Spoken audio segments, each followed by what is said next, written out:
कल कल हमने क्वाड्रेटिक इक्वेशन स्टार्ट करा था। क्वाड्रेटिक से पहले हमने पढ़ा था theory of equation. Theory of equation में क्या था कि अगर कोई ग्राफ अपना साइन चेंज कर रहा है ए पॉइंट से बी पॉइंट तक तो उसमें एटलीस्ट एक रूट आएगी। पहला पॉइंट ये था। नंबर ऑफ रूट्स हमेशा ऑड होगी। दूसरा पॉइंट सही है। उसके बाद हमने देखा था कि हम स्क्वायरिंग नहीं कर सकते क्योंकि स्क्वायरिंग करने से रूट गेन हो जाती है। अगर मजबूरी है कि स्क्वायरिंग करनी ही पड़ रही है तो स्क्वायरिंग कर लेंगे, लेकिन जो आंसर आएगा उसको वेरीफाई कर लेंगे कि वो वैल्यू एक्सेप्ट करनी है या फिर रिजेक्ट। उसके अलावा हम दोनों साइड कैंसिलेशन नहीं कर सकते, उससे क्या होता है रूट का लॉस हो जाता है। अगर फिर भी कैंसिलेशन करनी हो तो कब कर सकते हैं कि अगर वो क्वांटिटी नॉन जीरो है, अगर गारंटीड है कि वो क्वांटिटी नॉन जीरो है तो कैंसिलेशन कर सकते हैं, उसके अलावा कैंसिलेशन अलाउड नहीं होगा। क्वाड्रेटिक से रिलेटेड क्या पढ़ा था हमने? केसेस बनाए थे, फ्लो टेबल बनाई थी क्वाड्रेटिक से रिलेटेड। क्या थी वो? d less than 0 greater than 0 equal to 0। यही था। अगर मैं कह रहा हूं d लेस देन 0 है तो रूट्स हमेशा नॉन रियल होंगे और हमेशा पेयर में आएंगे।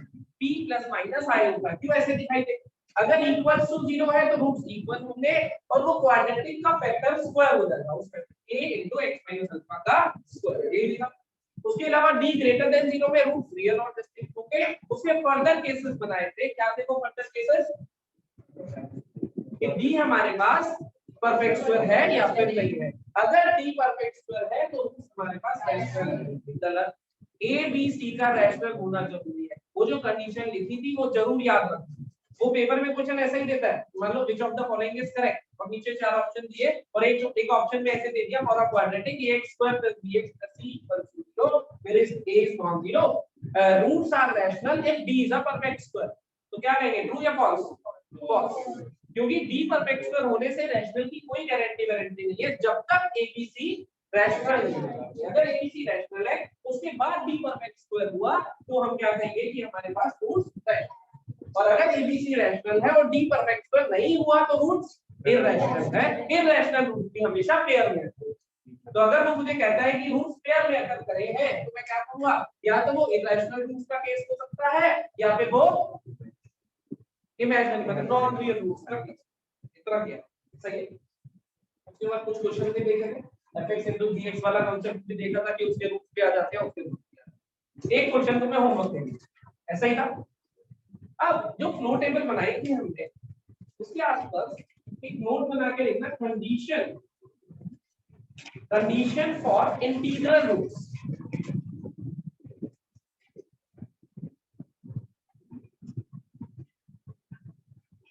फ्लो टेबल से ऊपर जो तुम इतनी जगह वेस्ट करते हो ना पेज की रोज ऐसे इधर वाली और इधर वाली, वहां ऊपर ऊपर यहाँ लिख दो, इतना ही होता है। इंटीग्रल रूट होने की कंडीशन, जैसे रैशनल की देख ली हमने, इरैशनल की देख ली हमने, इंटीग्रल रूट्स की बात कर रहे हैं हम।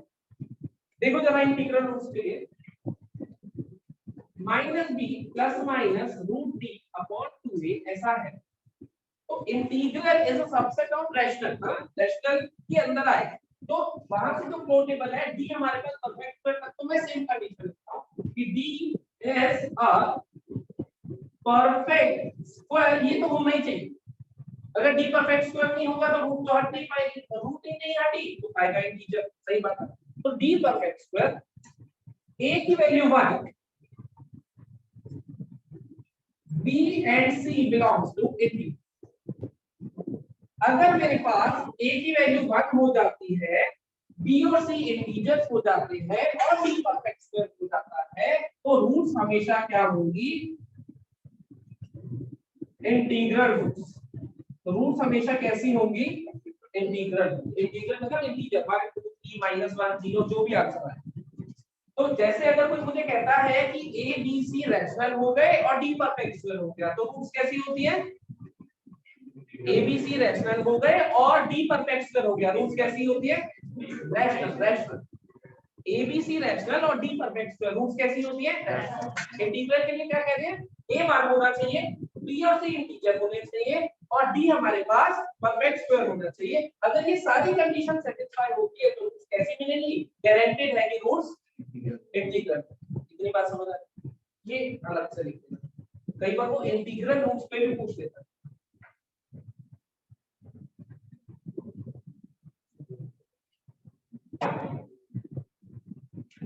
तो उसको भी प्रिंट किया है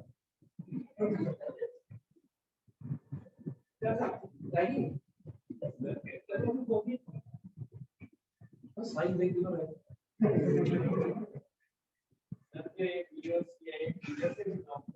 A1 होना चाहिए, B और C इंटीजर होने चाहिए, D परफेक्ट स्क्वायर होना चाहिए, तो गारंटेड है कि जो रूट्स आएंगी वो इंटीजर आएंगी। अभी इसको देखिए C अगर नेगेटिव हो गया अभी जो बोलना चाहिए बोलिए। पहले ये लिख दिया तुमने, ये लिख दिया, ठीक है। अब एक एक करके बोलो जिसको जो बोलना।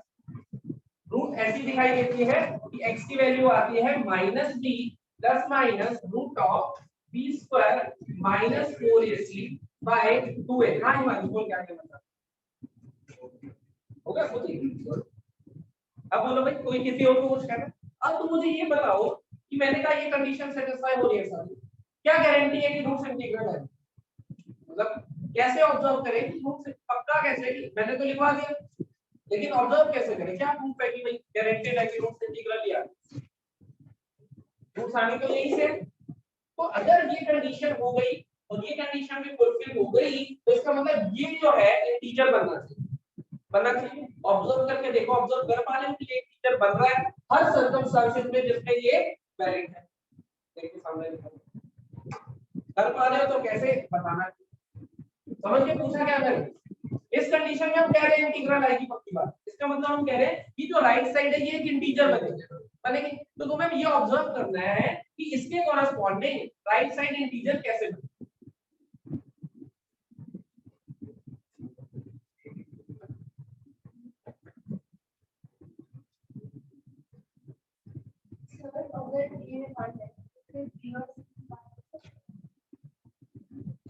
बी और सी तो इंटीजर है, कुछ भी हो सकता है 0 1 2 3 -1 -2 जो मर्जी इंटीजर हो।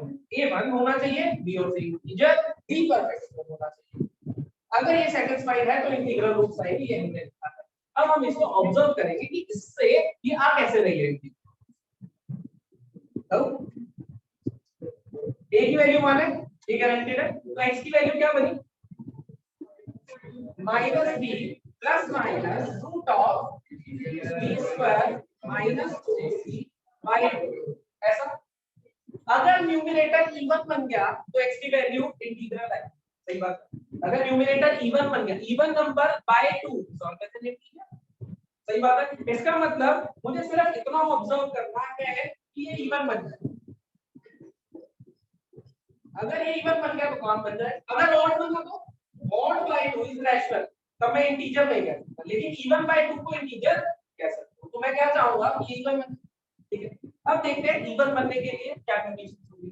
ये बताना ये 4c ये तो हमेशा इवन है या नहीं, 4 into c, c चाहे ऑड हो चाहे इवन हो हमें कोई फर्क नहीं पड़ेगा, 4 into c is always even, मानते हो? बोलो 4 से मल्टीप्लाई करूंगा c को, c क्या है एक इंटीजर है, चाहे ऑड हो चाहे इवन, लेकिन 4 into c तो इवन बनने वाला है। a का किस्सा खत्म हो गया, c कुछ कर नहीं पा रहा, c तो ऑड इवन में कोई कंट्रीब्यूशन दे नहीं रहा क्योंकि 4 बैठा, चाचा उसको कुछ करने नहीं देगा। अब बचा b, तो b को देखते हैं, एक बार b को ले लेता हूं ऑड, एक बार b को ले लेता हूं इवन, क्योंकि b ऑड इवन कुछ हो सकता है। b अगर ऑड हुआ तो मुझे ये बताओ b स्क्वायर क्या होगा? अगर b ऑड हुआ तो b स्क्वायर क्या होगा? ऑड। तो मैं इसको ऑड माइनस इवन क्या होगा? Odd, odd minus even, odd number minus even number क्या होगा? ऑड। उसका रूट लेता हूं तो क्या होगा? ऑड नंबर का रूट ऑड ही होगा। तो ये पूरी क्वांटिटी क्या बन गई? ऑड। मानते हो b क्या लिया हुआ था हमने? तो ऑड में ऑड को ऐड करूं या ऑड में ऑड को सब्ट्रैक्ट करूं, बनता क्या है? बन गया ना न्यूमरेटर। तो गारंटेड है कि ये पूरी वैल्यू इंटीग्रल है। तो इसके लिए तो चेक हो गया। एक बार इवन के लिए भी ऐसे चेक कर लेते हैं, -b plus minus root of b square minus 4c by ऐसा है। चलो ये तो चाचा बैठा है, कोई दिक्कत नहीं और अपने आप संभाल लेगा, c कुछ भी करता है। अब मैंने क्या लिया b को इवन, तो b स्क्वायर भी क्या होगा? होगा। तो इवन में से इवन सब्ट्रैक्ट करूंगा तो क्या आएगा इवन, इवन का रूट लूंगा तो क्या आएगा, तो ये पूरा क्या बना, ये कौन था इवन प्लस इवन करूं या इवन माइनस इवन करूं क्या बनता है इवन, ऊपर इवन बना नीचे टू बना, तो ओवरऑल वैल्यू ये सिर्फ अपनी ऑब्जर्वेशन के लिए देखा है, वैसे हमें कंडीशन याद रखो, बिल्कुल मैं थोड़ी याद रख, ये तो अपनी ऑब्जर्वेशन है कि इससे क्या गारंटी है कि इंटीग्रल रूट्स आ रही है, हर सर्कमस्टेंसेस में a को 1 होना चाहिए, b और c इंटीजर होने चाहिए, गारंटेड है कि रूट्स क्या आएंगी, क्या आएंगे, इसको कंसीडर करो, क्योंकि हमने यहाँ बोला था इवन का रूट इवन बनेगा, मान लो 6 का रूट, क्योंकि 6 परफेक्ट स्क्वायर नहीं है इसलिए वो केस यहाँ मिल रहा है, d परफेक्ट स्क्वायर है तभी रूट है, समझ गए, सही है। तो इस कंडीशन से हम कैसे अप्लाई कर पा रहे हैं इंटीग्रल रूट से, क्लियर हो गया, ये सिर्फ अपनी ऑब्जर्वेशन के लिए, वैसे ये कंडीशन याद रखिए, कंडीशन है क्या, a की वैल्यू 1, b और c integer, d perfect square, a की वैल्यू 1, b और c integer, d perfect square, तो गारंटेड है कि रूट्स जो आएंगी वो क्या होंगी, कैसे गारंटेड है, कोई डाउट हो तो पूछ लो, वरना कॉपी करके पूछा दो।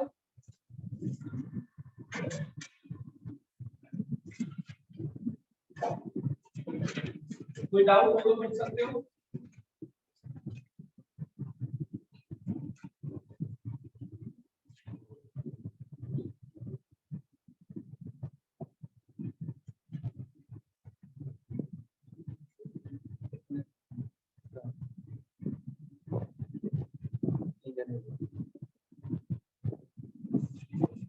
भूमि के पानीपत वाला और एक हिमांशु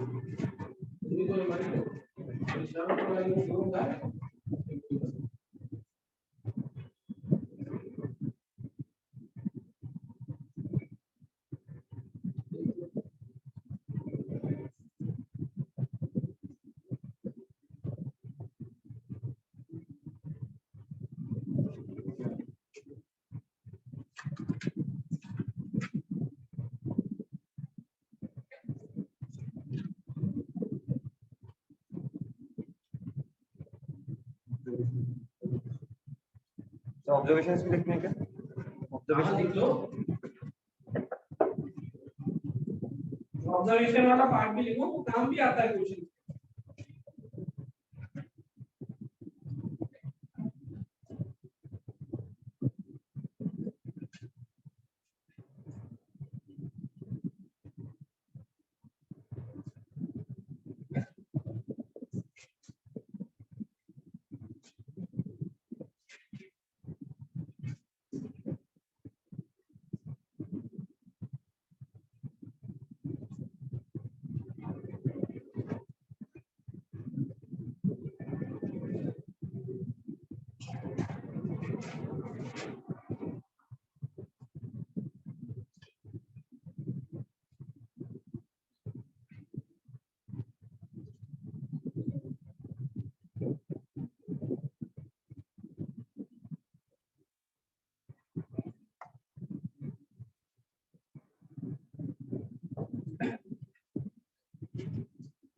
भैया मैं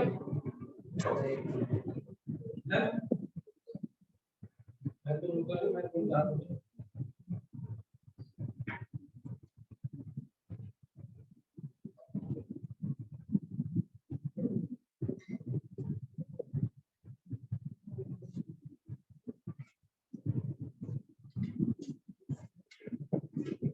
एक क्वेश्चन दिया था वो लोग पे, वो किसी का क्वेश्चन दिया वो था can roots can not be rational time classes, ठीक है, किसी का कोई तो दावेदार होगा, मैं तो नहीं तो कोई पैसे दे के भी करेगा क्वेश्चन,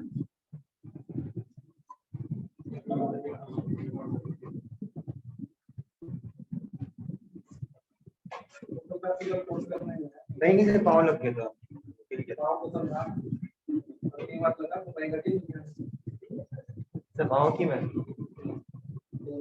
चलो क्वेश्चन क्या था बोला,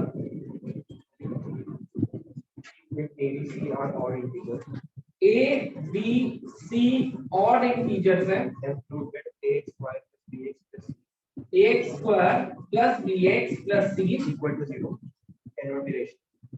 इसके रूट्स रैशनल नहीं हो सकते, ये प्रूव कर सकते हैं ना। रैशनल रूट्स के लिए कल हमने कंडीशन लिखी थी, क्या होती थी? ए बी सी हमारे पास होने चाहिए और क्वाड्रेटिक बोल दिया तो ये नॉन जीरो हो गया। ABC rational, be perfect square, तो रूट्स होंगे रैशनल। ये कल लिखा था, सही है। अब इसने कहा है कि एबीसी ऑड इंटीजर है, तो समस्या का। और इस क्वाड्रेटिक के अगर एबीसी ऑड हुए तो रूट्स जो है वो रैशनल नहीं हो सकते, ऐसा प्रूव करना है, सही है। कैसे कर सकते हैं? लेट द रूट्स ऑफ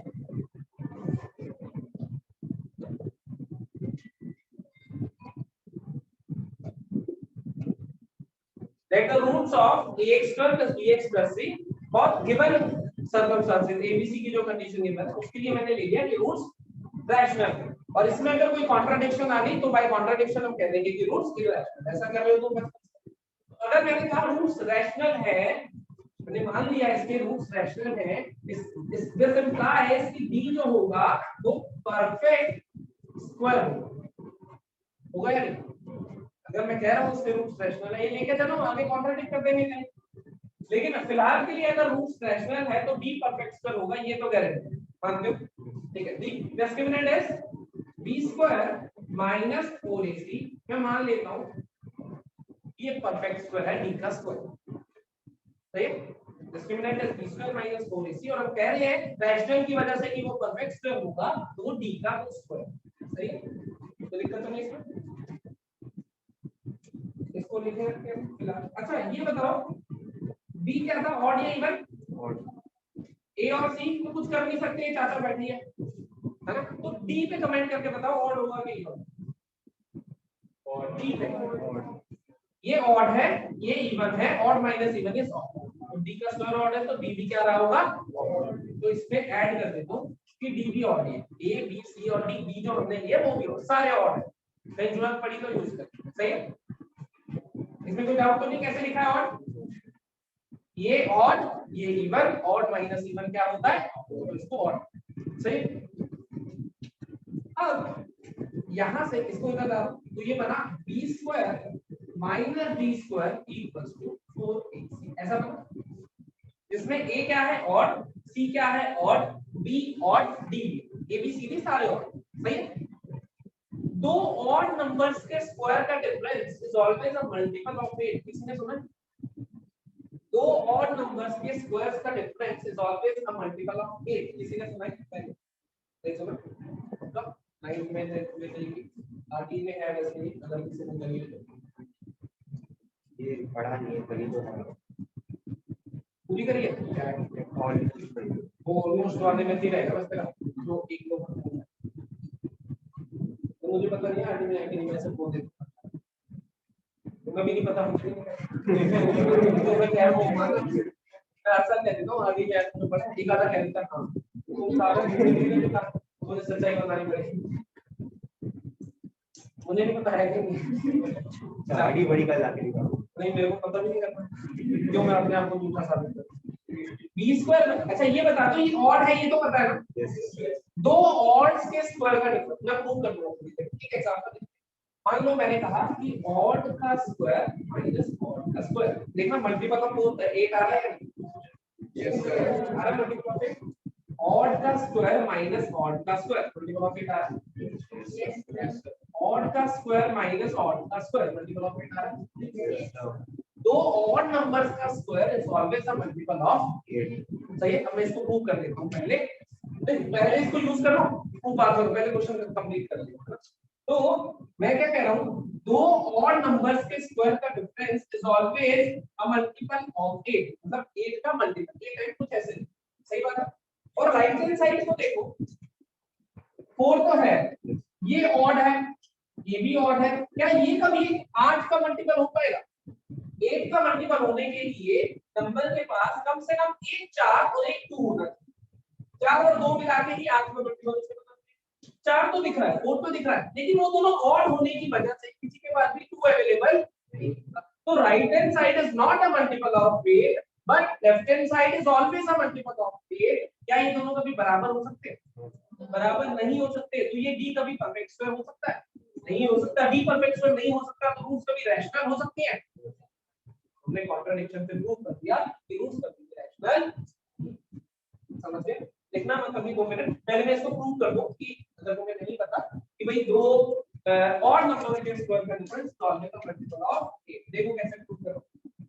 वैसे जनरली याद भी रख सकते हो इसको, थोड़े टाइम में बार-बार भी दिखेगा तो याद हो जाएगा। और नंबर को कैसे रिप्रेजेंट करते हैं? 2n से या 2n + 1 से? 2n + 1। 2n इवन होता है, 2n + 1 ऑड होता है। तो मैं कह रहा हूं 2n1 + 1 ये एक ऑड नंबर का स्क्वायर, 2n2 + 1 ये दूसरे ऑड नंबर का स्क्वायर। चलो प्रूव कर। अभी जो दिया था वो एग्जांपल था, अब उसको प्रूव कर। सही है? ये लिखा हुआ है दो ऑड नंबर्स का स्क्वायर। मुझे क्या प्रूव करना है कि it is always a multiple of 8। सही है?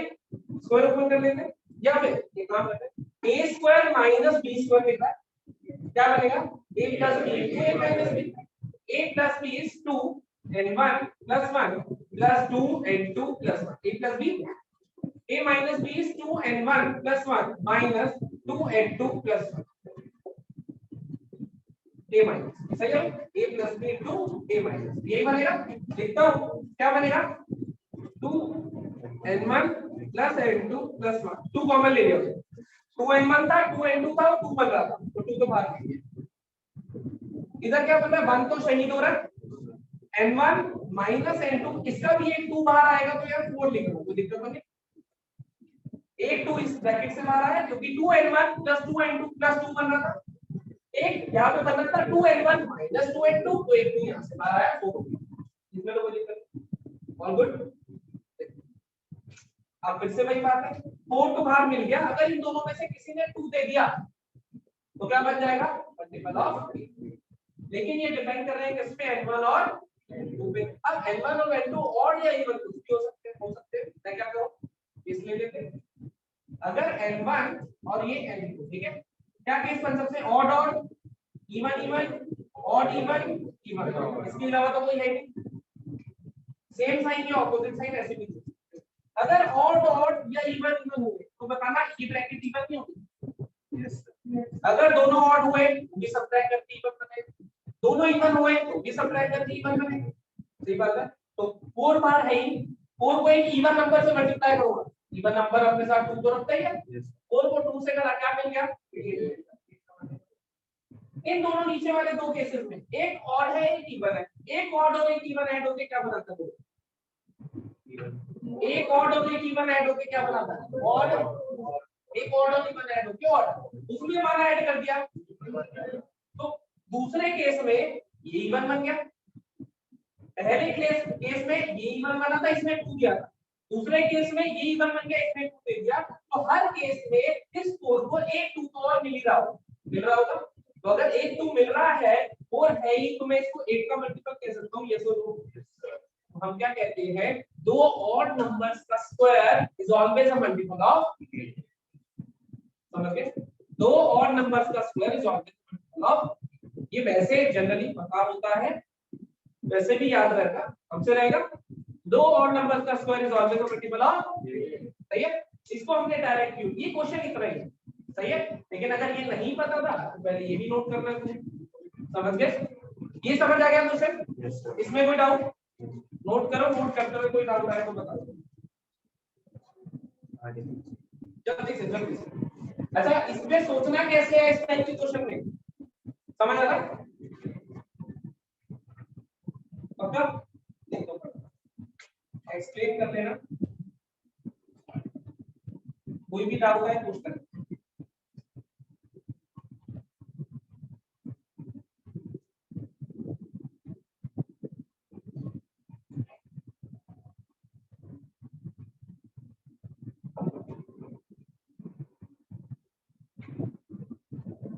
संडे टेस्ट है तुम्हारा?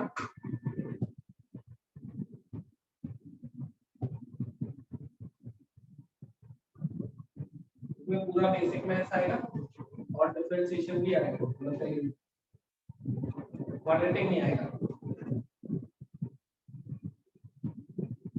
गुस्सा क्या हो गया?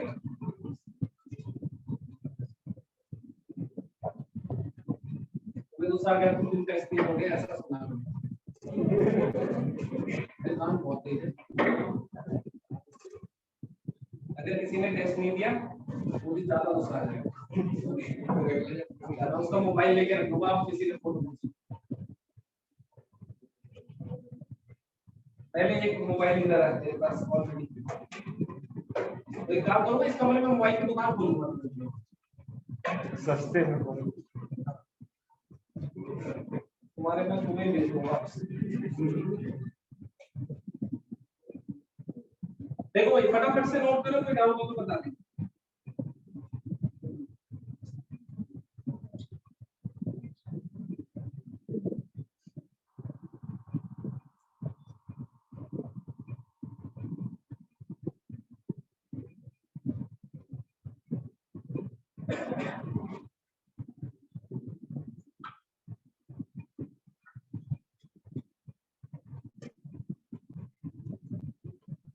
कोई डाउट?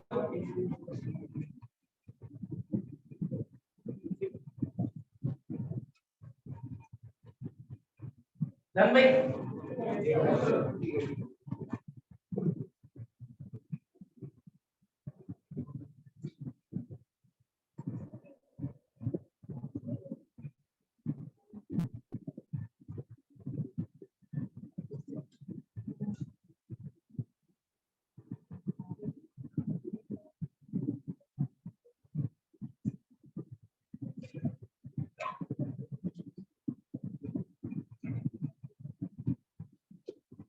कोई doubt?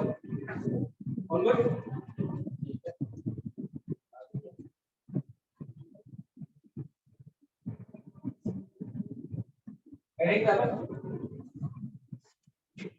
Reminder theorem and factors theorem बचपन में पढ़ी हुई है भैया। Remainder theorem and factor theorem पढ़ी हुई है बचपन में। इसका अभी भी बचपन ही कर रहा है वो पढ़ लो। जिसने बचपना छोड़ दिया उसने बचपन पढ़ रखा। क्या कहते हैं? अच्छा रिमाइंडर और वो तो पता है dividend equals to divisor into quotient plus reminder. Yes sir सही। Dividend equals to divisor into quotient plus reminder कितना पता। अगर मैं नंबर्स की बात करूं तो मैं कहता हूं कि जो रिमाइंडर आएगा वो डिवाइजर से हमेशा छोटा होगा। ठीक है मतलब अगर किसी नंबर को मैं 5 से डिवाइड कर दूं तो रिमाइंडर क्या हो सकता है 0 1 2 3 और 4। इसके अलावा कोई रिमाइंडर नहीं। हाँ अगर किसी नंबर को मैं 10 से डिवाइड करता हूं तो उसका रिमाइंडर 0 से लेकर 9 तक होता है। तो हम नंबर्स के केस में क्या कहते हैं कि जिस भी नंबर से डिवाइड करो उसे क्या बोलते हैं डिवाइजर। तो डिवाइजर से हमेशा छोटा होता है। नंबर्स के केस में हम बोलते हैं remainder is always less than बोलते हैं। और पॉजिटिव होगा या 0 से बड़ा 0 या 0 से बड़ा वो तो बताइए नेगेटिव तो नहीं आ सकता। सही है ये किसके केस में होता है जब मैं नंबर्स में डील करता हूं। अब अगर मैं पॉलिनोमियल्स में डील करता हूं एक मान लो क्यूबिक को एक लीनियर से डिवाइड करा या पावर 4 वाले किसी पॉलिनोमियल को पावर 2 वाले किसी तुमने कहा लॉग डिवीजन 9 में भी तो उस केस में हम क्या कहते हैं डिवाइजर और रिमाइंडर कैसे कंपेयर करते हैं कौन छोटा होगा। जो डिग्री ऑफ रिमाइंडर होगी वो डिग्री ऑफ डिवाइजर से कम होगी। जैसे इसमें लिख देता हूं degree of remainder is less than degree of divisor. पता है तुम्हें पता है अगर मैं क्वाड्रेटिक से डिवाइड कर रहा हूं फॉर एग्जांपल किसी पॉलिनोमियल को एक क्वाड्रेटिक से डिवाइड तो जो रिमाइंडर आएगा उसकी डिग्री क्या हो सकती है।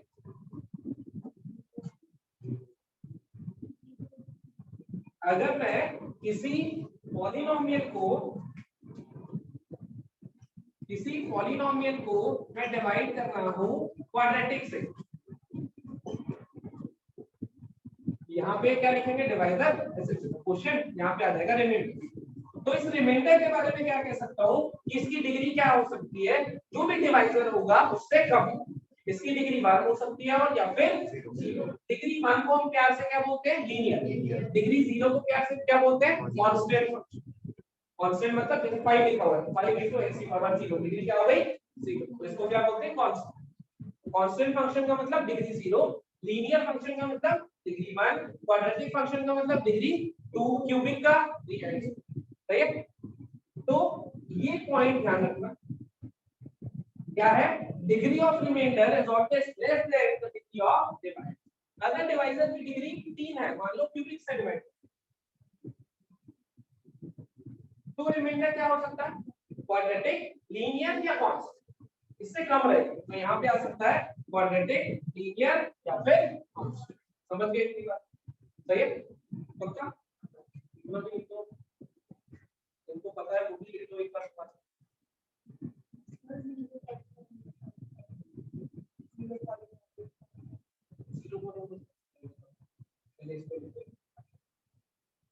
fx equals to 0, 0, constant polynomial का स्पेशल, तो वो स्पेशल इसलिए कि उसकी डिग्री डिफाइन नहीं है।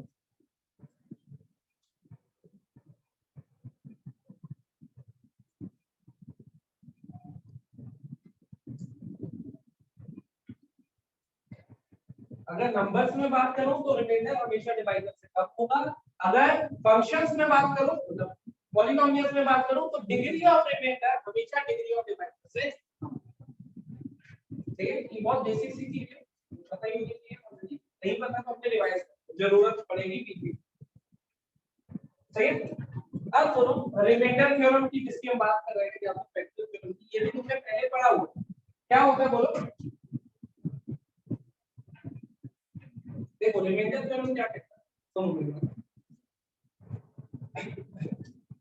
देखो remainder theorem, if a polynomial px, remainder theorem heading डाल देना, if a polynomial px,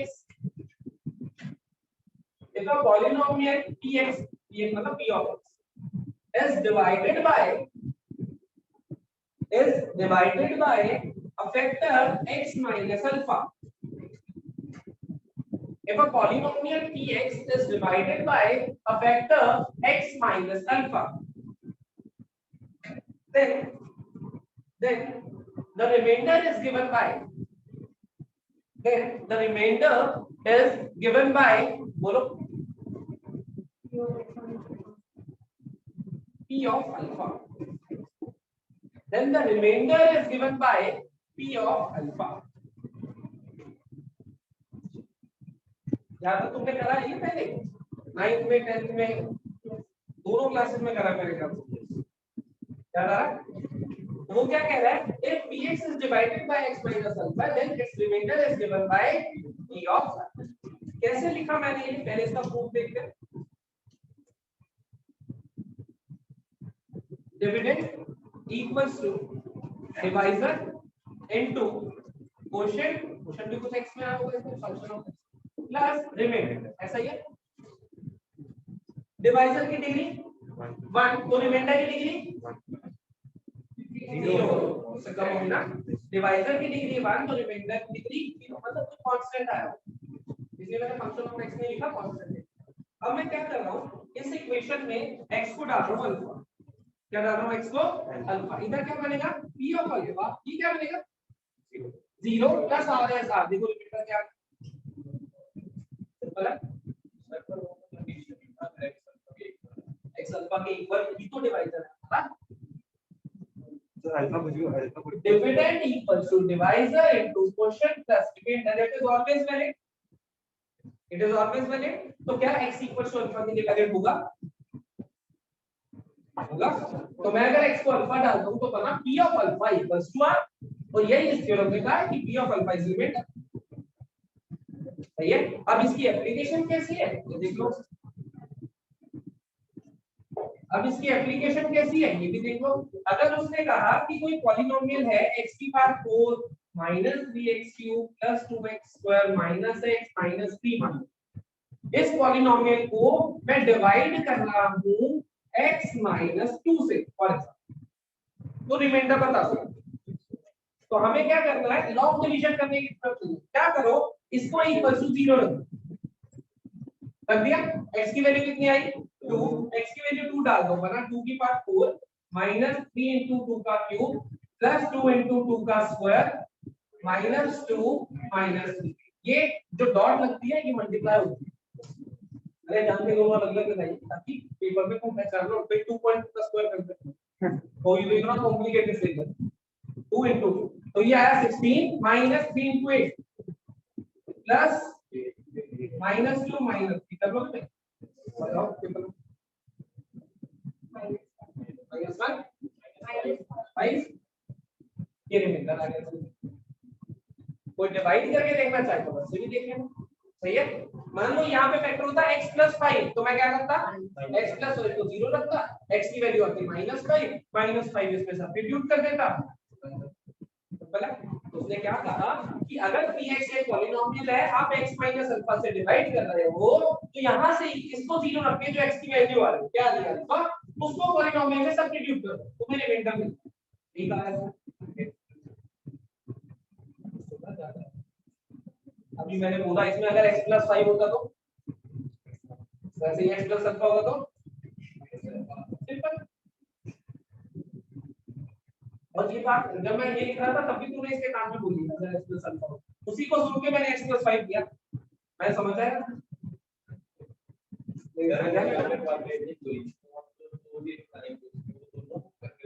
मैंने सिर्फ लीनियर के लिए बोला जो थ्योरम लिख भैया देखो सिर्फ लीनियर के लिए लिख पाइए वरना मैं px qx लिख के लिखवा देता अगर कुछ जनरल होता।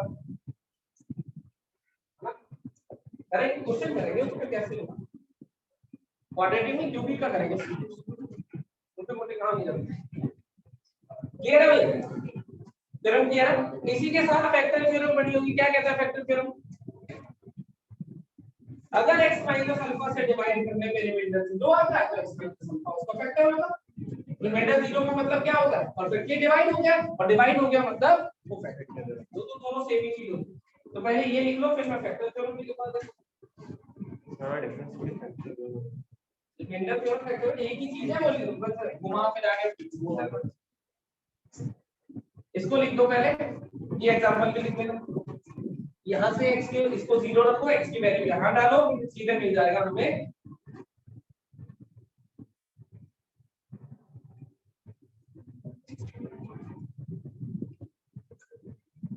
कोई डाउट कोई समस्या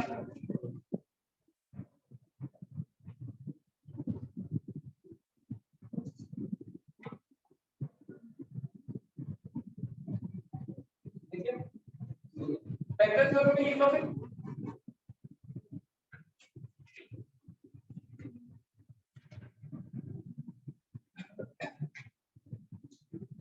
फैक्टर थ्योरम क्या कहता है देखो अच्छा ये बताओ अगर मैं px को इससे डिवाइड करता हूं तो रिमाइंडर क्या आएगा p ऑफ अल्फा r क्या है देखो r सुनाई दिया px को x - अल्फा से डिवाइड करते हैं तो रिमाइंडर क्या है p ऑफ अल्फा तो फैक्टर थ्योरम में वो क्या कहता है if p of alpha equals to 0 this implies x - alpha is a factor of px अगर रिमाइंडर 0 हो गया तो परफेक्टली डिवाइड हुआ होगा अब परफेक्टली डिवाइड हुआ होगा तो जो लीनियर है ये इसकी फैक्टर सेम ही चीज है कोई डाउट है इसमें मैं करो क्लियर करो इधर जाके गिनोगे भी तो कितने पीस पड़ा यार कितनी फोटो खींची है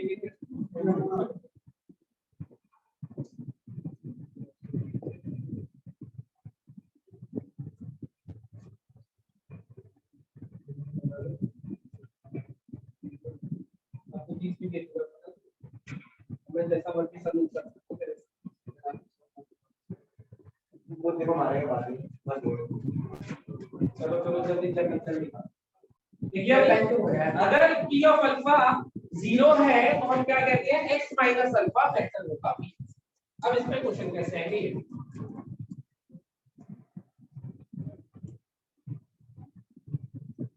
लिखो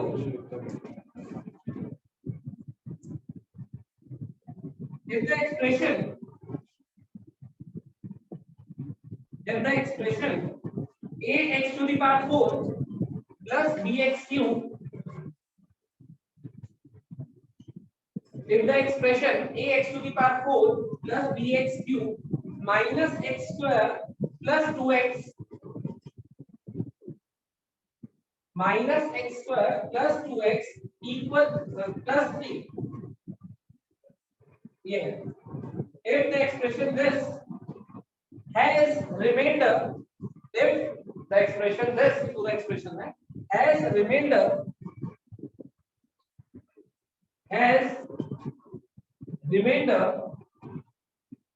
4x plus 3 when divided by has remainder 4x plus 3 when divided by x square plus x minus 2 has remainder 4x plus 3 when divided by x square plus x plus 2 find a and b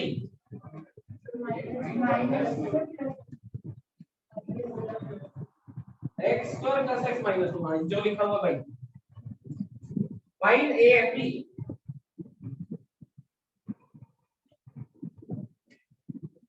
आगे की तरफ quadratic से divide करते हैं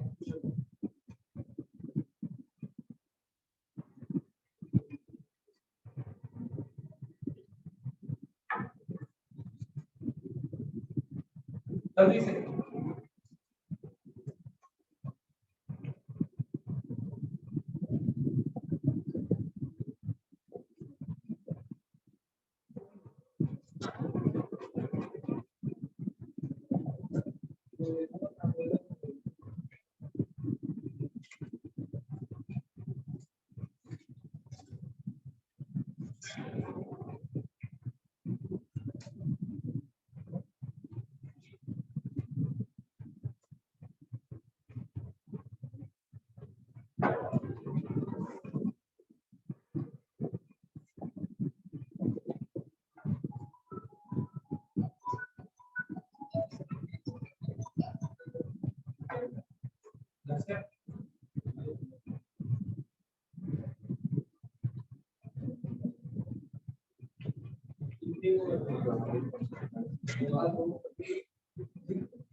बेहद आवेगा मेरे ना अरे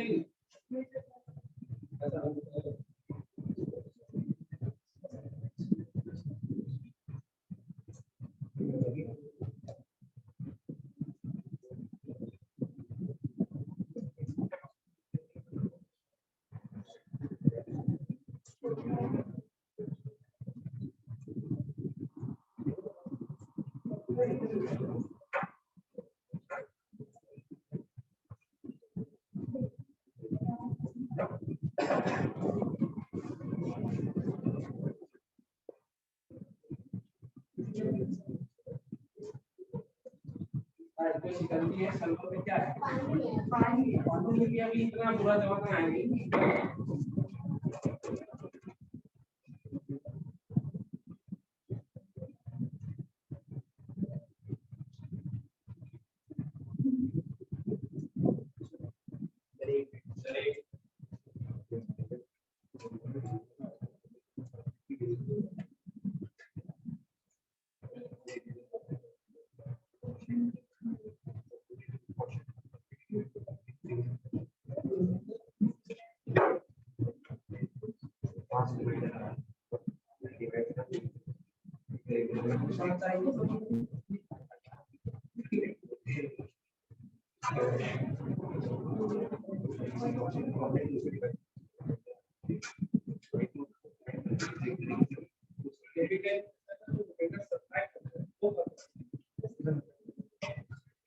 देखो भाई क्वेश्चन टाइम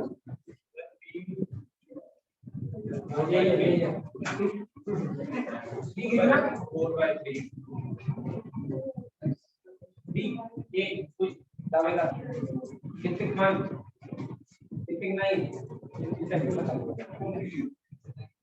दो तीन तक गेम करो ऐसे मान नहीं हो जाए सवाल पूरा नहीं कर हो जाएगा पेज पूरा भर दिया है देखो dividend equals to divisor into quotient plus remainder ये तो पता ही है सही है वो लिख लेता हूं डिविडेंड कौन है ax to the power 4 plus bx cube minus x square plus 2x plus 3 dividend equals to divisor कौन है x square plus x minus 2 into quotient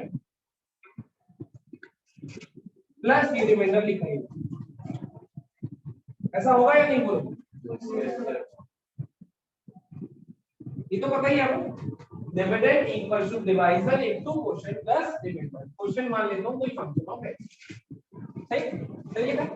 अब इस क्वाड्रेटिक को फैक्टराइज कर पा रहे हो या नहीं? इसको क्या बता x + 2 * x - 1 बोलो ऐसा सही, qx plus 4x plus 3 x minus 4x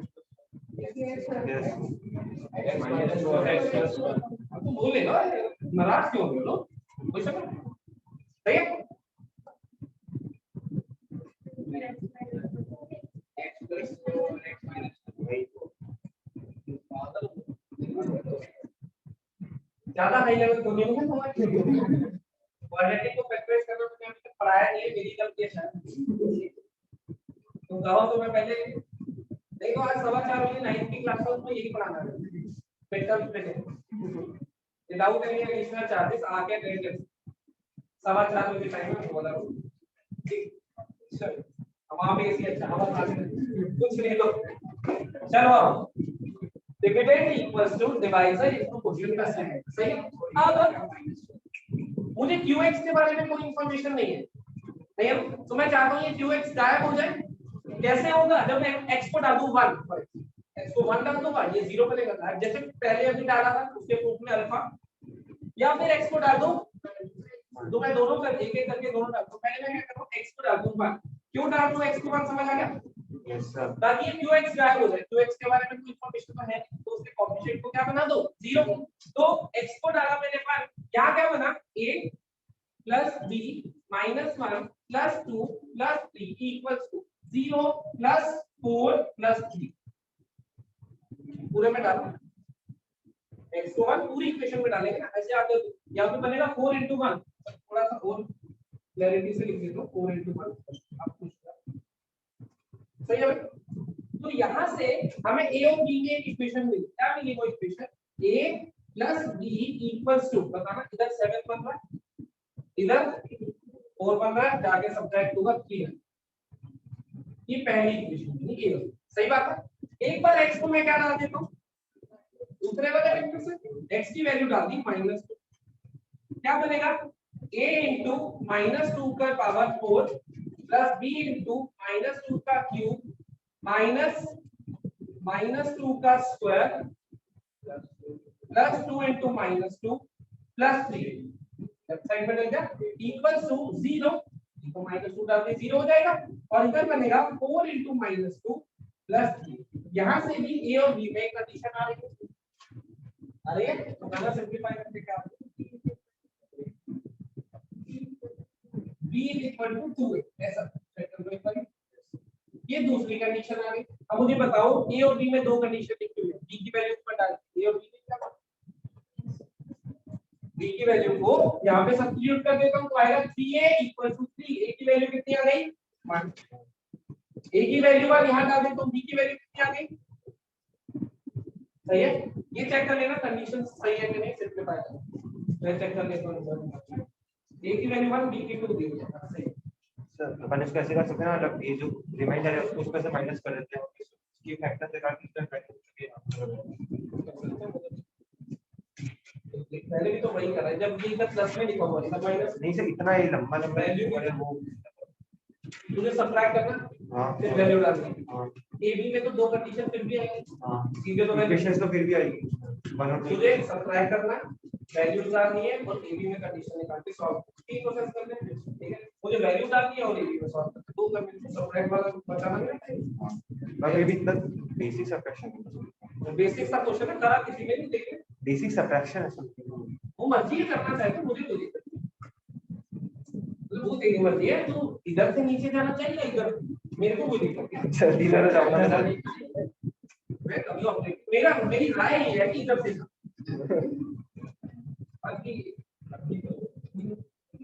हम एक डाउट इसमें समझ आएगा कंसेप्ट कैसे लगा।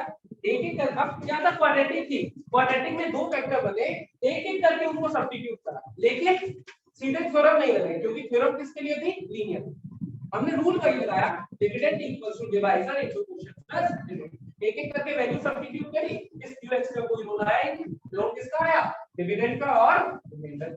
तो इक्वेशन में नहीं ये और बी सॉल्व करा, सही है, कोई समस्या तो नहीं किसी। ठीक, नेक्स्ट देखो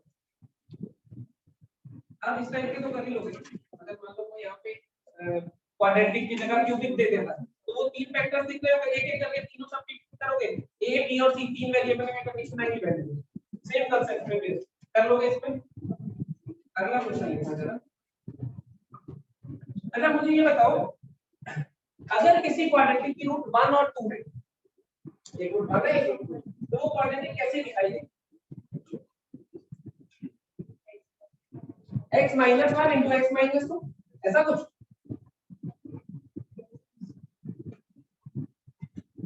देखना एक बहुत इंपॉर्टेंट पॉइंट बता रहा हूँ, बेसिक सही है वैसे। मैंने कहा अगर किसी क्वाड्रेटिक की रूट्स 1 और 2 है तो वो क्वाड्रेटिक कैसे दिखाई देगी, x minus 1 into x minus 2 ऐसा सही है। अब क्वाड्रेटिक इक्वेशन और क्वाड्रेटिक फंक्शन ये दोनों अलग-अलग चीजें हैं कैसे, अलग-अलग। क्वाड्रेटिक इक्वेशन अगर मुझे कोई कहता है कैसे दिखाई देगी तो मैं कहूंगा जैसे z = 0 कर दो क्वाड्रेटिक इक्वेशन दिखाई। लेकिन अगर ये नहीं कहता, वो कहता है क्वाड्रेटिक फंक्शन बताओ जिसकी रूट्स ये हैं, तो मुझे जरा ये बताना इसकी रूट्स क्या है, मतलब इसकी रूट्स क्या है, इसके। तो जिस क्वाड्रेटिक फंक्शन की मैं बात कर रहा हूँ वो function constant into x minus 1 into x minus, तो कुछ ऐसा दिखाई देना, क्या करो सही है। तो जब भी वो तुम्हें कहेगा रूट्स 1 और 2 है और वो फंक्शन बताओ, फंक्शन ही इक्वेशन बताओ, तो इक्वेशन को भी तुम चाहो तो ऐसे लिख सकते हो, लेकिन होता क्या है इक्वेशन इक्वल टू 0 होता है तो क्रॉस मल्टीप्लाई ये हो ही जाएगा, तो क्या बनेगा x minus 1 into x minus 2 equal to 0, इससे भी काम चल जाता है। लेकिन इन जनरल जब भी मैं क्वाड्रेटिक फंक्शन एज्यूम कर रहा हूं उसकी रूट्स को लेते हुए तो मुझे इस कांस्टेंट को भी साथ में, क्योंकि मुझे नहीं पता कि यहाँ क्या लिखा हुआ था 5 इक्वल्स या जो भी था, समझ गए। और ये होता क्या है इसका एक नाम भी बता दूं, लीडिंग कोएफिशिएंट। देखो x2 का कोएफिशिएंट बनेगा, तो इस लीडिंग कोएफिशिएंट का रोल आता रहेगा, इसमें से भूल मत जाना, समझ गए। जहां भी रूट्स उसने कह दी मान लो 2 और 3 है तो क्वाड्रेटिक इक्वेशन तक तो चल जाएगा x minus 2 into x minus, लेकिन फंक्शन में नहीं चलेगा। तो कभी चल रहा है कभी नहीं चल रहा, तो हम क्या कोशिश करेंगे हमेशा constant into x minus 2 into x minus ऐसे ही बोलें। अगर इक्वेशन हुई तो अपने आप क्रॉस मल्टीप्लाई हो जाएगा, नहीं हुई तो हमें इसकी जरूरत पड़ेगी। समझ गए बात। तो लिख दो इसको, नोट बना के लिख दो, नोट में लिखना क्या, if the roots of any quadratic, if the roots of any quadratic are alpha and beta, general लिख देते हैं, if the roots of any quadratic are alpha and beta, if the roots of any quadratic are alpha and beta, roots जो है वो alpha और beta है, then this quadratic function,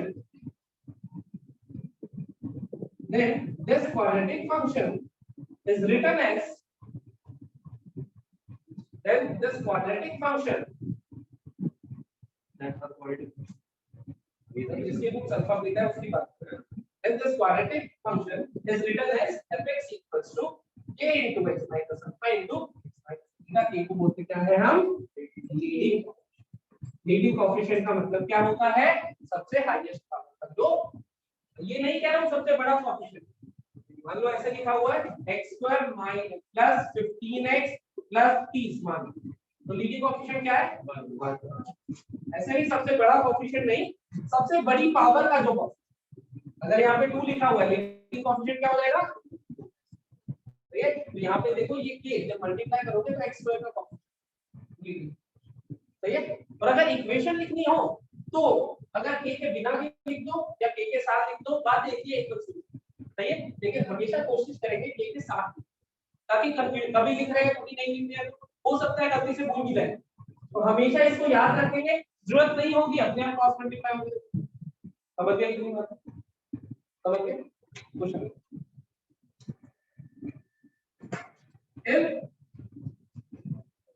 if C and D, if C and D, छोटा सी, if C and D are the roots of equation, if C and D are the roots of equation, if C and D are the roots of equation x minus a into x minus b minus k equals to 0. If C and D are the roots of equation x minus a into x minus b minus k equals to 0, then find the equation. Then find the equation whose roots are a and b. Find the equation whose roots are a and b. Find the equation whose roots are a and b. वो equation जो दिखाई देगी वो इन variables की form में दिखाई देगी। कौन कौन से वेरिएबल इन्वॉल्व हुआ है? c, d, k, a और b। हमें कहा c और d रूट्स है इस इक्वेशन की। एक ऐसी इक्वेशन बताओ जिसके रूट्स a और b।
कोई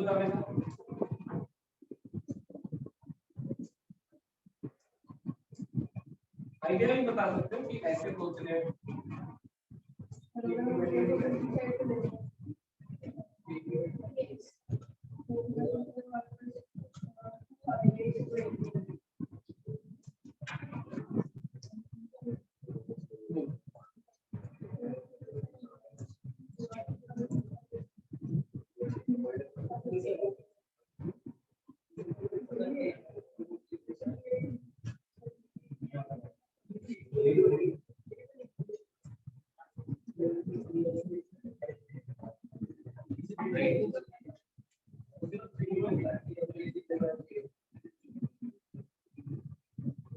एक भी दावे करो भाई, एक लौता दावेदार है वो तब ये सारा इधर उधर करो भाई। आओ मुझे ये बताओ, किसी इक्वेशन की रूट अगर 1 और 2 हुई तो इक्वेशन कैसे लिखी जाएगी? x minus a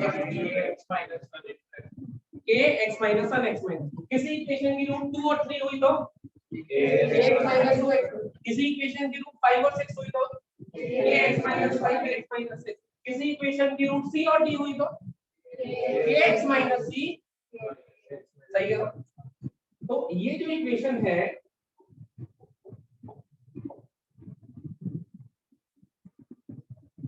ये इक्वेशन है, सही है। इसका लीडिंग कोएफिशिएंट बताओ भाई। 1 है, सही है। क्या मैं इसको ऐसे भी लिख सकता हूँ?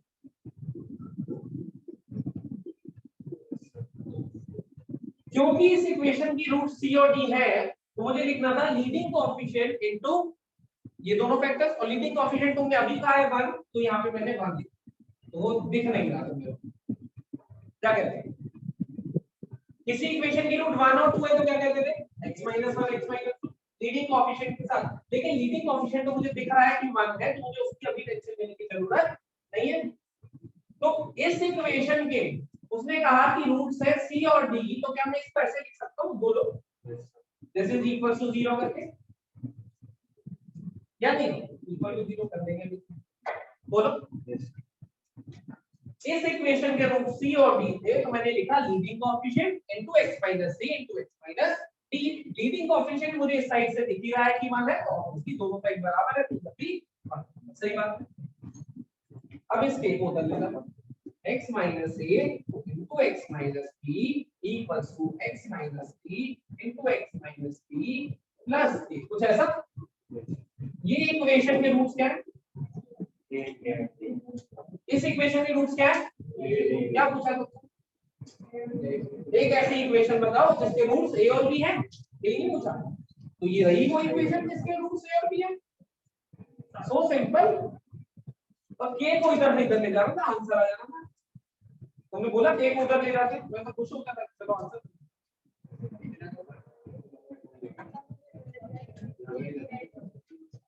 यहाँ तक कौन पूछता है ये बताओ,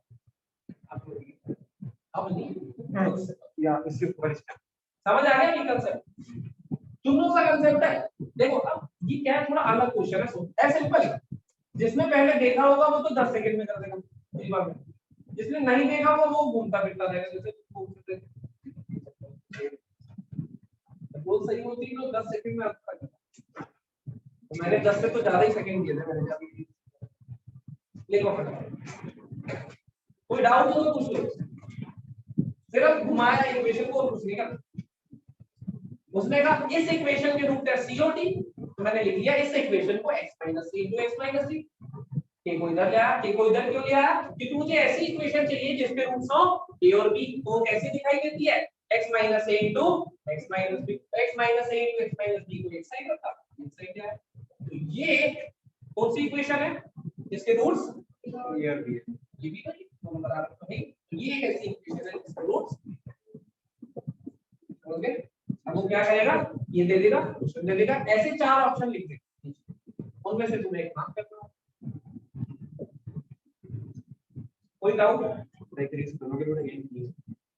इसके तो रूट ए भी है ही, लेकिन ये आंसर में थोड़ी दे सकते हैं, तो सी और डी के डाउट में लिखना ना, ये आंसर दे दिया तो फिर पूछेंगे हम, और ये ऑप्शन में ही नहीं मिलेगा। वैसे थोड़ी पूछेगा रूट सी और डी और तुमको क्या चाहिए है पूरा देगा, ऐसे तो नहीं कर सकते। वो जो ऑप्शन देगा उसमें से सेलेक्ट होगा ऑप्शन सी और डी, अगर इसमें हुआ तो इसका मतलब वो तुम्हें 4 नंबर दान सिर्फ नॉर्मल ले सकते हैं, ये तो वो ले लेना, चलेगा नहीं ऑब्वियसली। अब ये क्लियर है, नहीं कोई डाउट, क्लियर हो गया। अब सुनो मेरी बात, तुमने एक टर्म सुनी है इक्वेशन सुनी है, और एक टर्म सुनी है आइडेंटिटी सुनी है, एडिंग डालो equation versus identity, equation versus identity,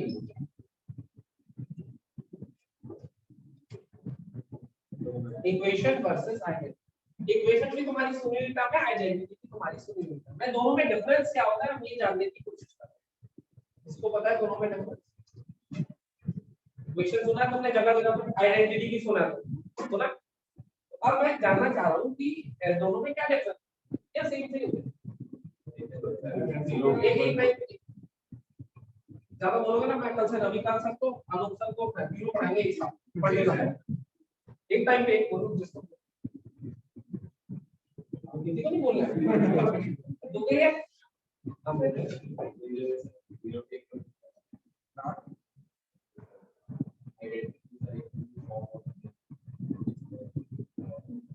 तो जीरो के इक्वल प्रूव करना वो ना करना तो मेरी मर्जी है। जैसे sin square x plus cos square x equals to 1, हमने आइडेंटिटी पढ़ी, तो 1 को इधर ले आता हूं, sin square x plus cos square x minus 1 equals to 0, तो इक्वल्स टू 0 तो कब मिला identity is an example of this. ठीक है, तो मैं तो डिफरेंस पूछता हूं। हां आइडेंटिटी आइडेंटिटी पर्टिकुलर इक्वेशन तो हर इक्वेशन थोड़ा सा वर्ड्स से के साथ होना है।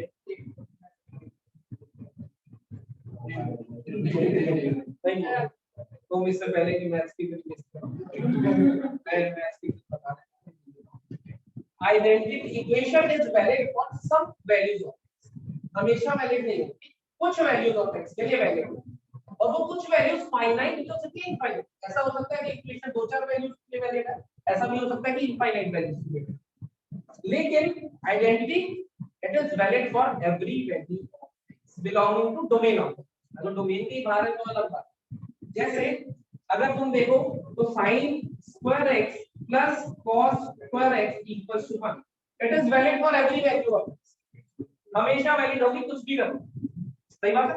और अगर इसी को मैंने थोड़ा सा चेंज कर दिया, sin square x plus cos square x equals to half, it is not valid for every value of x but can be valid for some value, सही बात है। डिफरेंस समझ आया।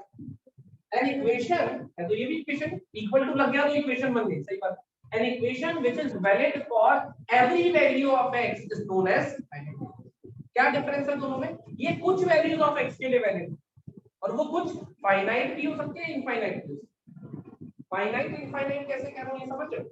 अगर मैंने कहा sin x equals to 1/2 for x, तो ऐसी x की इनफाइनाइट वैल्यू होती है जिसके लिए हाफ, जिसमें से एक वैल्यू तुम्हें पता है 30 डिग्री के नाम से, लेकिन वैसे कितनी होती है इनफाइनाइट, तो वो देखते हैं। तो इसमें x कितनी वैल्यूज ले रहा है इनफाइनाइट, लेकिन ये भी हर वैल्यू के लिए वैलिड नहीं।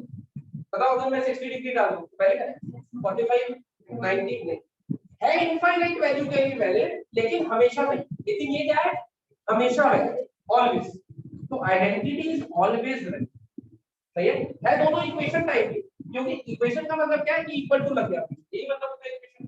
तो है ये भी इक्वेशन हो गया, लेकिन आइडेंटिटी किसको कहेंगे हम? It is always valid, identity is always valid, और equation is valid for some values of, वो some values of x identity हो सकती है। और जैसे अगर मैं क्वाड्रेटिक की बात करूं तो क्वाड्रेटिक जनरली जो हम फैक्टराइज कर पाते हैं वो दो वैल्यूज ऑफ x के लिए वैलिड होती है। जैसे मैंने ये लिखा x² minus 3x plus 2 equals to 0, किन किन वैल्यूज के लिए वैलिड है? फैक्टराइज करेंगे वैल्यूज निकालेंगे 1 और 2 वाले, इसमें x को 1 डालो क्या बन रहा है, x को 1 डालो left hand side equals to right hand side, तो वैलिड है। x को 2 डालो 2 डालो left hand side equals to right hand side value, 3 डालो नहीं है 4। इसमें सिर्फ दो ही वैल्यूज ऐसी है x इक्वल्स टू 1 और x इक्वल्स टू 2 जिसके लिए ये वैलिड है, ये इक्वल्स टू 0 इन्हीं दो वैल्यूज के लिए, सही है। लेकिन इसमें x को कुछ भी डालते रहो, 30 degree 60 degree 50 degree 40 degree 10 degree 0 degree minus 30 degree and so on, जो तुम्हारा दोनों हमेशा वैलिड रहेगी, सही है। an equation which is always valid, मतलब which is valid for all values of x belonging to domain। Domain क्यों कह रहा हूं, क्योंकि मान लो tan लिखा है, मैंने लिखा secant square x minus tan square x equals to, ऐसे ही होता था ना। अब tan x क्या होता है, tan x sin x by cos x, तो डिनोमिनेटर आ गया, और डिनोमिनेटर क्या होना चाहिए हमेशा नॉन जीरो, है ना। तो अगर ये डिफाइन नहीं, अगर cos x 0 हो गया तो ना तो ये डिफाइन हो पाएगा ना तो ये, सही बात है, क्योंकि इसकी डोमेन में ही नहीं है, सही है। लेकिन उसके अलावा हमेशा वैलिड, तो हम क्या बोलते हैं, an identity is valid for every value of x belonging to domain, domain वाली वैल्यू हमेशा वैलिड, उसके अलावा तो कोई दिक्कत नहीं, हमेशा तुमने लगाई है हमेशा। इसमें it is valid for some particular value of x, वो जो सब पर्टिकुलर वैल्यूज है वो फाइनाइट भी हो सकती है, और जैसे ये इसकी दो ही वैल्यूज है फाइनाइट, इसकी इनफाइनाइट वैल्यूज है, क्या है वो मैं बताऊंगा जब लिखूंगा, समझ गए? कोई डाउट इसमें? लिख लो कि इतना थोड़ी सी अंग्रेजी लिखनी है, ऐसे नहीं लिख लो। An identity is an equation valid for every value of x belongs to domain. An equation is valid for some value of x. ये सब finite भी हो सकती है और ना लिखो। एग्जाम्पल तो लिखना ही है और जितना मैं बोल रहा हूँ, जितना मैं लिख रहा हूँ, वो तो सारा कुछ तुम्हें लिखना ही है कॉपी, कभी कैसे तो सुनो।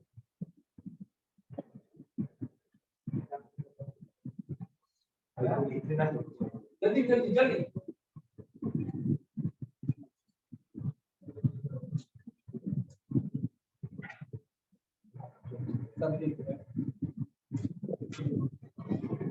विंडोज की तरफ जितना ज्यादा देखो उतना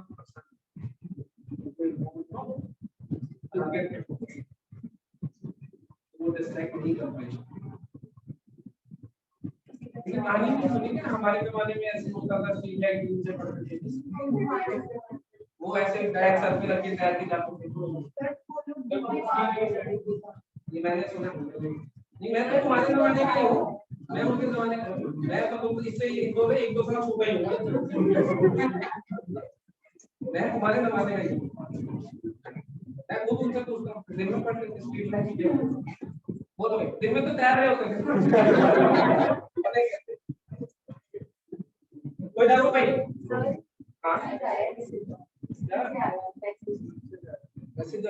आया ऐसे होता था। 3 होगा। अरे लिख लिया सर, बैक करें, x को 2 लिया जाए, हम बैक करिए। हाँ 2 लिया तो था, अनम्यूट करके कुछ क्या करें आप सर,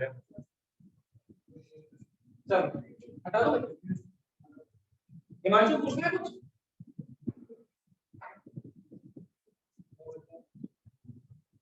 चल इक्वेशन पता चल गया,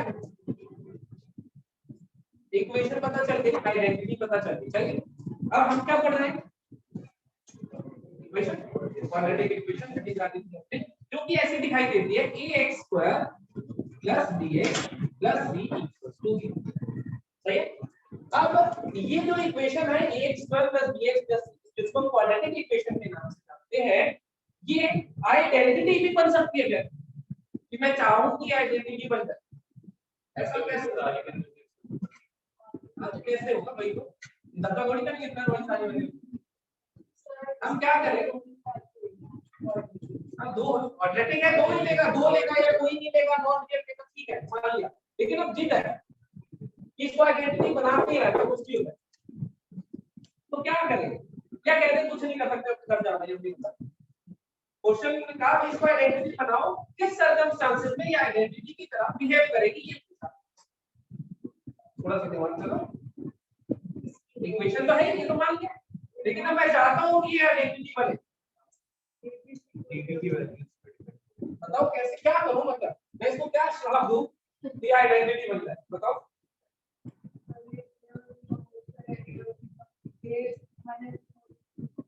अगर होल स्क्वायर बन गया, मान लो बन गया x - 1 तो होल स्क्वायर ऐसा कुछ बन गया, तो ये तो एक ही वैल्यू के लिए वैलिड है, मान के लिए पहले अच्छा होगा, दो के लिए था, वो तो दूसरी के लिए एक के लिए रहेगी, हम तो चाहते हैं हर वैल्यू के लिए वैलिड है, ऊपर का स्क्वायर कंपनी बनाएंगे। चलो और आगे इसमें रिपीट सेक्शन नहीं बताओ क्या करेंगे, जब a b c सब 0 है, इतना नहीं सोचना है, a b c सारे 0 हो गए तो कितना 0 * x² + 0 * x + 0 = 0। x की कोई भी वैल्यू डालते रहो, हमेशा एक्सेप्ट होगी, left hand side = right hand side आएगी ही आएगी, करेंगे तब इसका तुम मानना डाल के देखो क्या कहते हो, कुछ ही डालो x की वैल्यू को, कुछ भी डालो, left hand side right hand side दोनों 0 है, नहीं है नहीं, तो quadratic equation becomes an identity with all the coefficients belong to, और सिर्फ क्वाड्रेटिक नहीं, किसी भी पॉलीनोमियल की बात करें, कोई भी पॉलीनोमियल में अगर सारे कोएफिशिएंट 0 हो जाते हैं तो क्या होता है, नहीं, लेकिन अभी हम क्वाड्रेटिक पढ़ रहे हैं तो ये इसी है, a b और c तीनों 0 हो गए तो ये क्या हो जाएगी, then I can not define that. और वैसे तो रख नहीं सकते क्योंकि हमें नहीं पता वो क्या है, पहली चीज कोई मेरे को मार्क करा तभी तो मार्क रखूंगा, वो पता ही नहीं है तो कैसे रखें, लेकिन फिर भी चलो रख दिया। तो 0 into 1 0 से 0 कैंसिल नहीं होता, कल ही पढ़ा है क्या 0 by किसी भी क्वांटिटी से मल्टीप्लाई नहीं 0 by 0 इंडिटरमिनेट फॉर्म 12th में पढ़ेंगे चैप्टर 0 by 0 में क्या है बेसिकली 0 by 0 बड़ी खतरनाक चीज है, एक चैप्टर है और उसके कम से कम 10 लेक्चर YouTube पर डले हुए चैनल पे जाके देखिए ना, लिमिट्स के नाम से।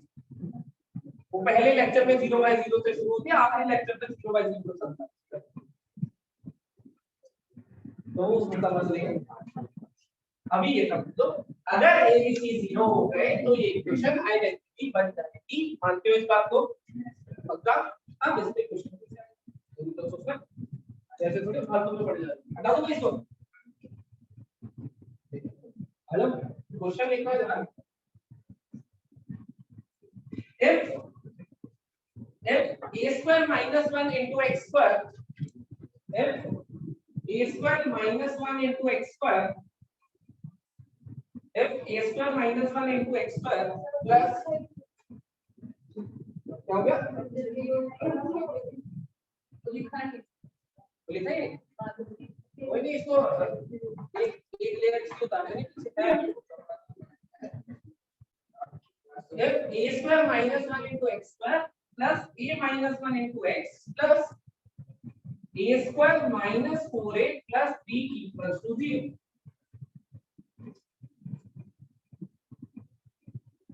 a square minus 1 into x square plus a minus 1 into x plus a square minus 4a plus b 0 is identity in x. If this is identity in x, if this expression is identity in x, find values of a. Find the value of a. 1. जल्दी करो जल्दी, अच्छी बात है देखिए।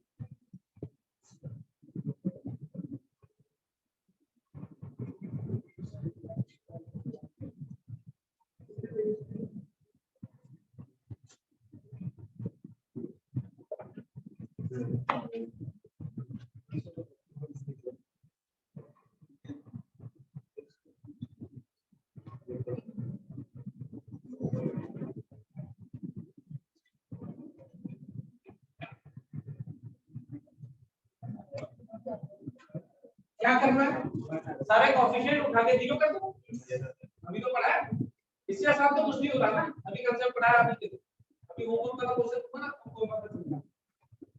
इसको 0 कर देते हैं, इसको भी 0 कर देते हैं और इसको भी, सही कह रहा हूं? यहां से 0 करा a की वैल्यू आई प्लस माइनस 1, यहां से 0 करा a की वैल्यू आई 1, यहां से 0 करा a की वैल्यू आई 1, सही है भाई? अब मैं कौन सी वैल्यू एक्सेप्ट करूं? तीनों का इंटरसेक्शन, जो की बात है क्योंकि मुझे ये भी 0 चाहिए, ये भी 0 चाहिए और ये भी, तीनों साइमल्टेनियसली 0 चाहिए। तो a = 1 इकलौती ऐसी वैल्यू है जिसमें ये भी 0 है, ये भी 0 है और ये भी, समझ गए ना? हमें 3 से मतलब है ना कि -1। अगर बाय चांस ऐसा होता कि यहाँ पे 2 आ गया तब मैं क्या करूँ? मान लो क्वेश्चन में ऐसा हो जाता तब मैं क्या बोलता? अब a की कोई भी वैल्यू एक्सपीरियंस इसके सारे कोएफिशिएंट, एक इक्वेशन आइडेंटिटी में तभी कन्वर्ट होती है जब उसके सारे कोएफिशिएंट, तो मैं a 1 लेने की कोशिश करता तो ये नॉन जीरो हो जाता, और इसको 2 लेने की कोशिश करता तो ये नॉन जीरो हो जाता, समझ गए?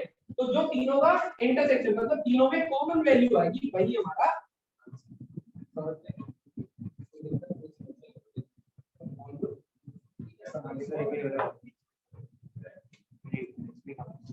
तुझे ये तीनों चाहिए, ये तीनों चाहिए, तो क्या लेना होगा तीनों का कोएफिशिएंट?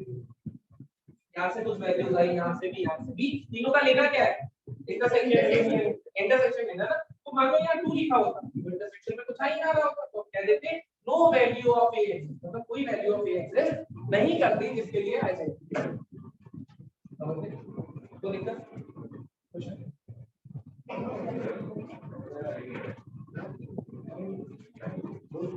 लिखते हैं ये, मुझे भी पता होगा इसको निशाना वो क्या है, जिंदगी का कोई भी मूवमेंट ऐसा होता है टाइप नहीं अपनी जिंदगी को तेरे आने से पहले टाइम नहीं तो छोड़ा कभी तो एक क्वेश्चन पूछते हैं जैसे ही कर लोगे चले जो करता रहेगा नहीं ये वाली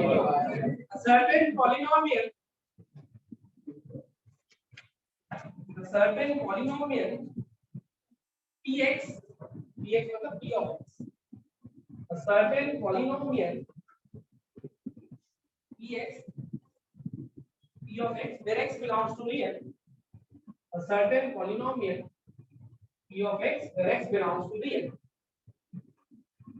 when divided by when divided by x minus a,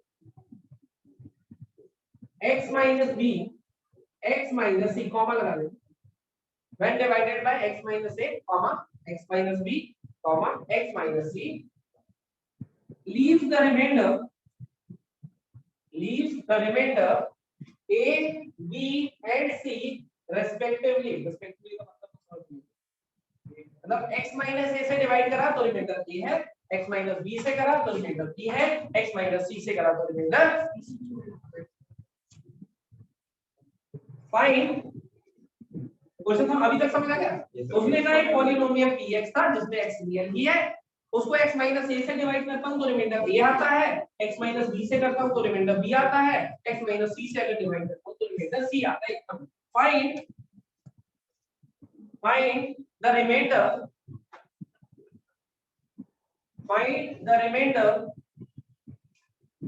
when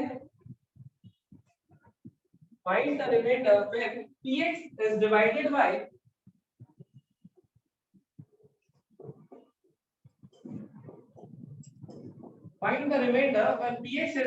by x minus a into x minus b into x minus c। ठीक है, where a b c are distinct, where a b c are distinct, तीनों अलग अलग है। x minus a से divide करा reminder a आया, b से करा रिमाइंडर b आया, x minus c से करा रिमाइंडर c आया, तीनों के प्रोडक्ट से डिवाइड करा रिमाइंडर तीनों का प्रोडक्ट नहीं आया, पहले मैं ही बता दी। एक घर से abc लिख के ले आओ, सर अगर मैं कराता abc समझ गए।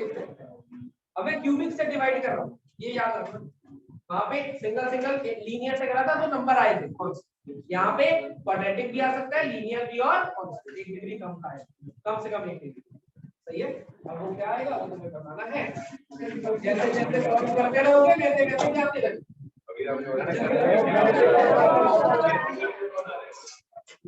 YouTube पे शोर क्यों मचा रहे हो? अरे बंद हो जाए।